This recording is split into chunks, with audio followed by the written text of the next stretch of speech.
Petite histoire du jour, elle a quitté son mec parce qu'il était pauvre. Leçon de vie, leçon de morale. Donc voilà, ça faisait 3 ans qu'ils étaient ensemble et la meuf elle a remarqué que le mec continuait à rester pauvre. Et donc elle s'est dit, bah non, je vais le quitter, je vais prendre mon envol et trouver la personne qui correspond à mes critères. Et donc voilà, les deux se sont séparés, le mec a continué à faire sa vie, la femme pareil, elle a trouvé la personne qui correspond à ses critères, elle s'est mariée, elle a fait des enfants. Et donc voilà, comme on dit toujours dans la vie, faut faire des bons choix, écoutez bien ça, soyez concentrés. Donc voilà, et 15 ans plus tard, les deux se revoient. C'était dans un centre commercial. C'était la fille qui avait remarqué le gars. Elle a aperçu le gars de loin et s'est dit, dis donc, j'ai l'impression de connaître cette personne. Elle avait du mal à distinguer de dos. Sauf que quand elle s'est rapprochée, elle s'est bien aperçue que c'était vraiment son ex. Et voilà, donc au final, elle a remarqué, qu'il était toujours pauvre.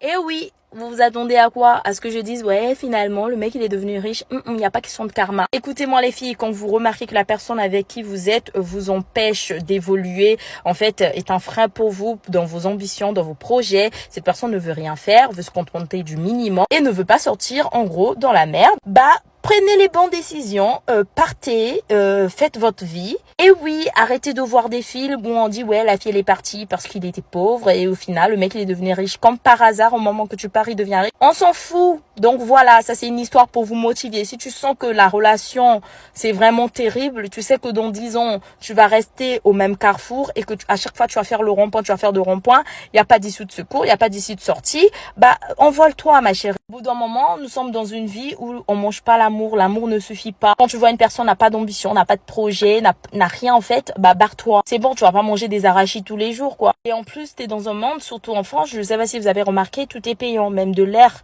est payant. Donc l'amour sans de l'argent, ça c'était à l'époque où on devait cultiver des champs, où on devait abattre des cochons, où on devait avoir une ferme. Mais maintenant, on ne peut pas, on doit vivre avec de l'argent. Et pour pimenter encore plus d'amour, faut de l'argent. Pour voyager, rendre l'amour un peu plus romantique, comme dans les films, faut de l'argent. L'amour, ça ne se construit pas avec du sucre, de l'eau et des arachides. Je suis désolée. Donc voilà, trouvez des partenaires qui vous correspondent.